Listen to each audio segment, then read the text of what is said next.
Bem, colegas, Rony, Naô e Júnior, estamos aqui hoje para cumprir a atividade da disciplina Metodologia do Ensino da Educação Física, através da leitura, né, dos textos dessa semana, momento, né, de debate sobre a atividade da disciplina Metodologia Metodologia do da Ensino. educação física. Então, assim, o texto de Libânio 2015, que é Formação de Professores e Didática, ele denuncia a separação entre o conhecimento da disciplina e o conhecimento pedagógico. Ele propõe uma didática de desenvolvimento humano inspirada em David Dove como forma de integração. Porém, o diagnóstico é pertinente, mas pouco avança em soluções práticas, ou seja, mantém um discurso teórico distante da prática. E a relação assim com a realidade nossa da escola pública, os professores eles chegam à rede pública com lacunas. Uns dominam conteúdo, mas não sabem ensinar. Outros têm formação pedagógica genérica e pouco domínio de conteúdo. Diferença, né, na formação dos professores. E a proposta do desenvolvimento humano é quase inviável na nossa realidade. Por quê? Porque falta o apoio institucional. É a dificuldade que enfrentamos em relação ao apoio da instituição para o nosso trabalho. Falta de material, a estrutura, principalmente na educação física. Tem escolas que não tem quadra, não tem estrutura nenhuma para o professor desenvolver um bom trabalho. Já Libânio e Silva, ele defende um currículo que articule o conhecimento científico e a diversidade cultural. Então, apesar da clareza conceitual, não enfrenta de forma prática os efeitos das políticas neoliberais. Ou seja, a influência das avaliações externas, o Enem, a SAEB, é muito grande. Normalmente, a gestão e a burocracia educacional, eles valorizam muito o resultado desses indicadores, porque há uma cobrança muito grande de resultado, de indicadores. E a diversidade cultural é trabalhada de uma forma bem superficial. Ou seja, semana cultural, é uma festinha aqui, um projeto ali. Ou seja, não está integrado ao currículo. Por quê? Porque o nosso currículo ainda ele é conteudista. Então, essa diversificação cultural, ela passa longe. É fatos isolados, né, no chão da escola. Texto de Feliz Anaya, Matos Garcia e David é uma investigação sociocrítica da educação física, com a revisão sistemática que fizeram de 99 a 2014, uma produção acadêmica sobre a pedagogia crítica. E conclui que há um baixo impacto, pouca ligação entre a universidade e a escola. Confirma o abismo entre o discurso da academia e a prática escolar. Então, na educação física escolar, prevalece um modelo esportivizado e repetitivo. Poucos professores conseguem aplicar abordagens críticas, como gênero, saúde, cidadania, e a comunidade ela está acostumada com a bola na quadra. Então, muitas vezes, resiste. O professor tem resistência quando ele vai trabalhar propostas reflexivas. Então, é isso aí que eu tenho para contribuir. Boa noite a todos. Meu nome é Rony, sou mestrando, ProF, Paulo Unimontes. Estou aqui junto com os meus colegas para fazer a análise e, posteriormente, o debate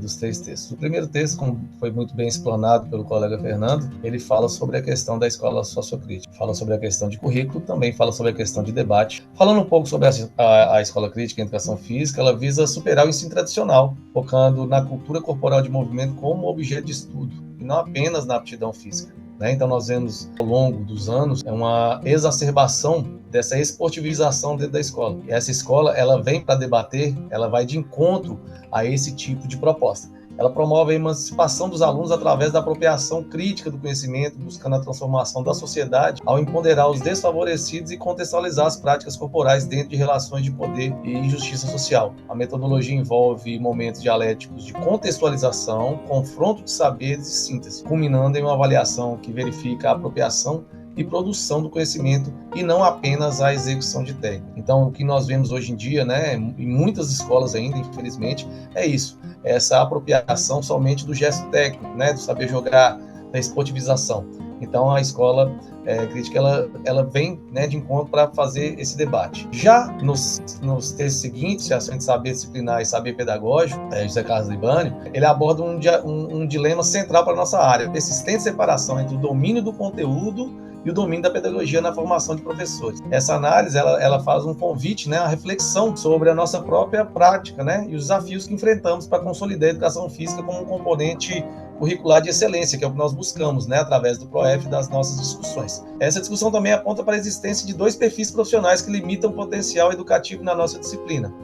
De um lado, encontramos o professor conteudista, como foi bem dito pelo colega Fernando, frequentemente um ex-atleta ou especialista em uma modalidade, que detém um profundo conhecimento disciplinar, mas carece de ferramentas pedagógicas para adaptar seu saber às diversas realidades dos alunos, resultando em aulas excludentes e tecnicistas, ou seja, o aluno que é bom, né, em uma determinada modalidade, ele é exaltado, ao passo que aquele que não é detentor de tanta habilidade, às vezes ele fica à margem, né, fica excluído. E temos também, né, em contrapartida, o professor pedagógico, domina as teorias do desenvolvimento e da ludicidade, mas possui um conhecimento bem raso sobre os conteúdos da cultura corporal de movimento, no ensino de habilidades motoras, técnicas e conceituais. Aquele professor que tange a questão da recreação, ele tem um domínio amplo, mas no que diz respeito, às vezes, a um aprofundamento um pouco maior nos esportes, às vezes ele tem um conhecimento superficial e raso.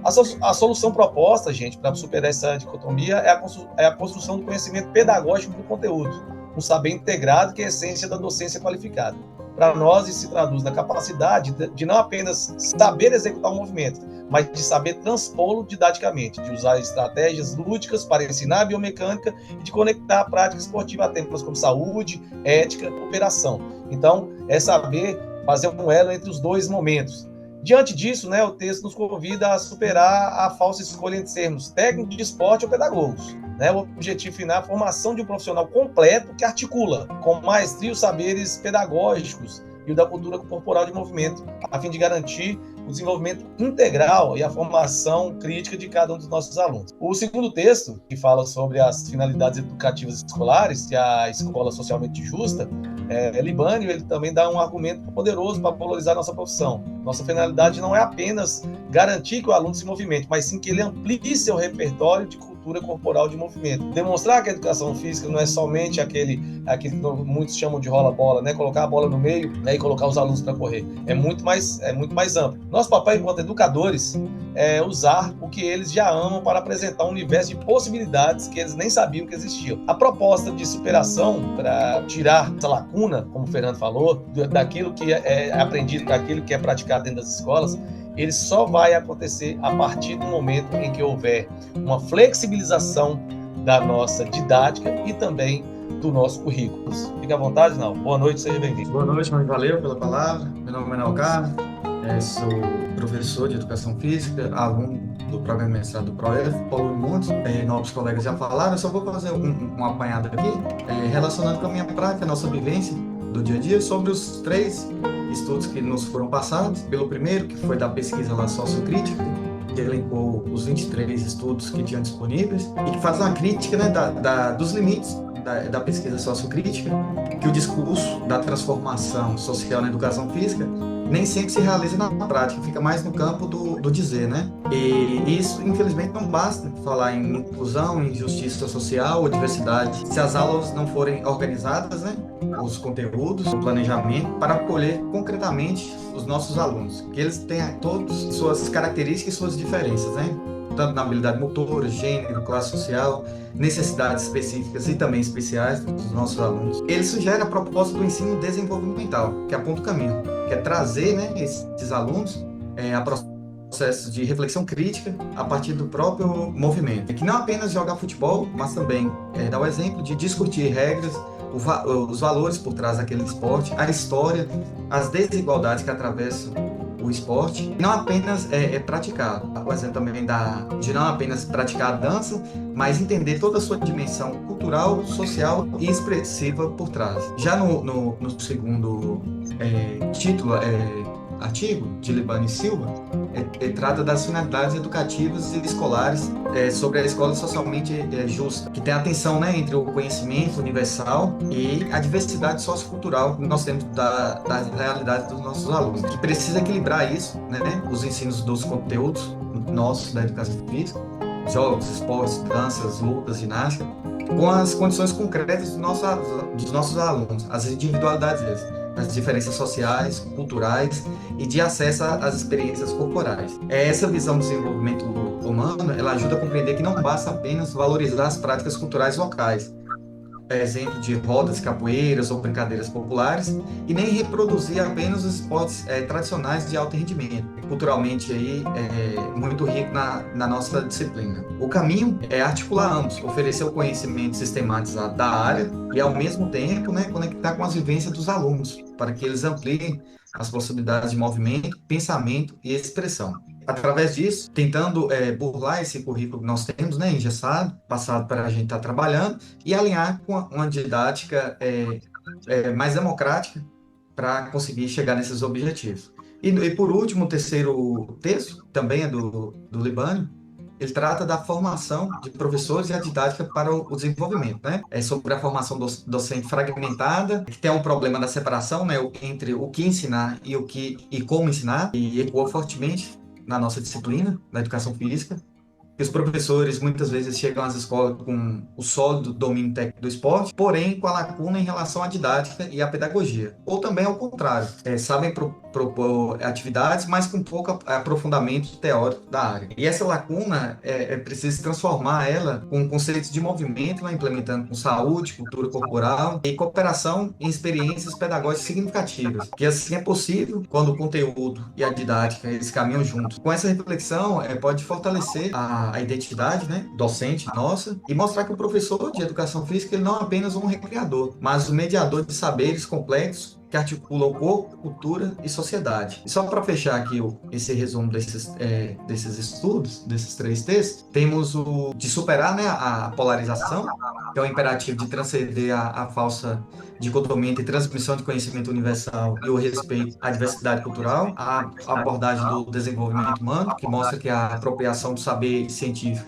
é a ferramenta para a emancipação e para a compreensão crítica da própria realidade sociocultural, reformular a formação docente para superar esses problemas de currículo, que devem ser reestruturados com base no princípio da dupla determinação, que é o conhecimento pedagógico que existe para viabilizar o disciplinar, e o ensino do disciplinar requer intrinsecamente o pedagógico. E, por último, o caminho para a escola justa, que é a teoria do ensino desenvolvimental, que oferece um arcabouço sólido para construir uma escola socialmente justa de verdade, que não abre mão da formação científica e cultural como condição para o desenvolvimento pleno das capacidades humanas, ao mesmo tempo que valoriza e integra a diversidade dos sujeitos como parte essencial do processo pedagógico. É esse apanhado aí que eu fiz do resumo dos estudos. Aí eu passo a palavra. Eu me chamo Adilson Nassau Júnior, também mestrando do PROEF, e dando seguimento, apresento minhas reflexões e críticas a respeito dos textos apresentados. O primeiro artigo é Pesquisa Sociocrítica sobre o ensino da educação física e a formação de professores de educação física, uma revisão sistemática. A pesquisa analisada tem como teor central uma revisão sistemática da produção científica sociocrítica em educação física e na formação de professores entre 99 e 2014. Esse estudo buscou mapear como esse campo tem se consolidado, suas origens teóricas e principais eixos temáticos, identificando contribuições e lacunas. Problemáticas levantadas nesse estudo giram em torno da baixa representatividade da pesquisa sociocrítica frente ao positivismo dominante, da distância entre a universidade e a escola base, da escassa participação de professores de educação básica nas produções e da dificuldade de consolidar práticas pedagógicas críticas, democráticas e emancipatórias. As conclusões que esse estudo aponta que, embora minoritária, a pesquisa sociocrítica representa uma alternativa de resistência ao modelo tecnicista e de reprodução, trazendo contribuições relevantes sobre equidade, justiça social, currículo crítico, metodologias participativas e avaliação democrática.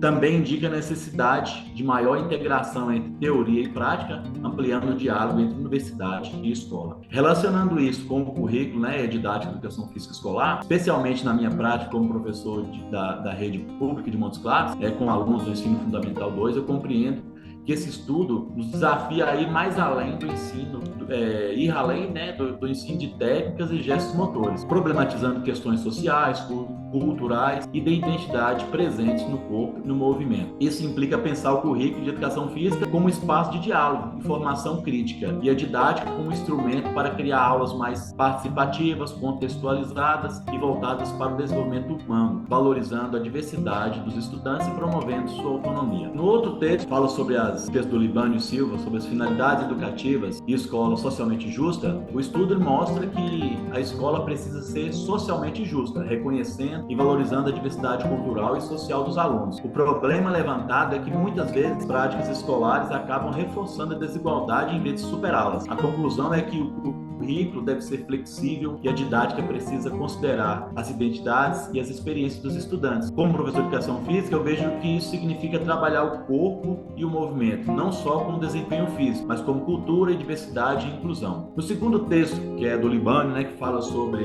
formação de professor, didática e desenvolvimento humano, discute que didática não é só técnica de ensino, mas uma ponte entre o conhecimento e a formação integral do aluno. A problemática está na fragmentação da formação docente e na separação entre teoria e prática. Uma conclusão que eu cheguei é que nós precisamos de uma formação unificada, em que didática, conteúdo e epistemologia caminhem juntos. Na educação física, isso significa planejar aulas que articulem objetivos, conteúdos e avaliação, permitindo que os alunos entendam o sentido cultural e social das práticas corporais, e não apenas reproduzam o movimento. É isso aí, pessoal. Boa noite, colegas. Só pegando o gancho aqui do professor e colega Júnior, sobre reformular a formação docente, eu concordo com ele que os currículos de formação dos professores devem ser reestruturados com base no princípio da dupla determinação que o Libânio sugere, que é o conhecimento pedagógico que ele exige para viabilizar o disciplinar.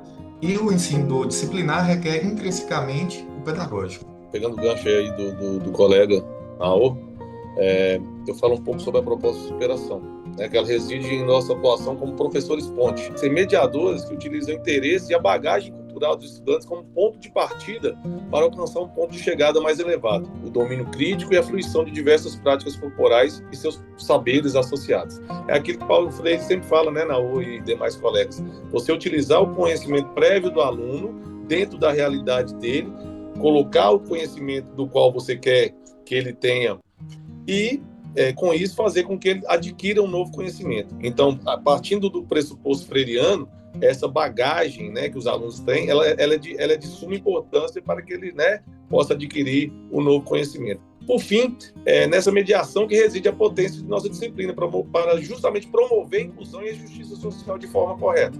A todos uma boa noite, muito obrigado. Aí, assim, só fechando essa discussão, é uma satisfação muito grande, porque a gente observa, os três textos falam na mesma língua, e também o PROEF ele vai trazer para nós essa possibilidade da gente conectar a pesquisa com a nossa prática pedagógica. Então é isso. Valeu, pessoal. Acho que foi uma discussão muito rica, mas que ao final, no somatório, vai ficar uma coisa muito legal. Eu tenho certeza que o pessoal, quem vê esse vídeo aí, vai gostar. Valeu? Grande abraço. Valeu, abraço a todos. Bacana aí, pessoal. Valeu aí pela colaboração de vocês. Muito bom. Tamo junto.